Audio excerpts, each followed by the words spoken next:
I'm sure most of you are familiar with the basics of Copilot. We get a lot of questions about like, well, how do I use this thing? The brief answer is if you've installed the Marketplace add-on in your IDE, you're already using it. It's just kind of really smart IntelliSense. You can tell it, write a recursive descent parser for addition, subtraction, multiplication, and division.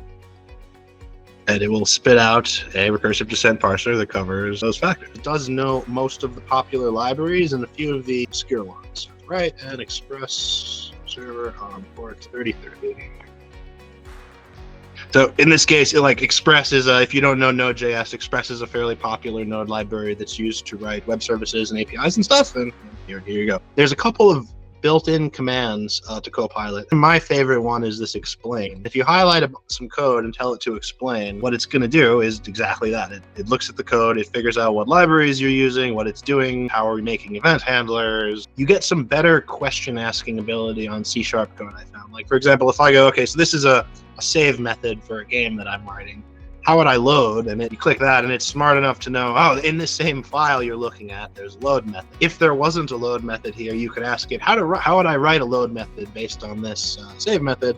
If you do the hashtag in here, it gives you a number of choices. You can reference a file, you can reference a line number range in a file, you can reference a different file than one you have open. So in this case, rather than saying, what is selecting the upsert method, I'm just showing you a different way of getting at the data.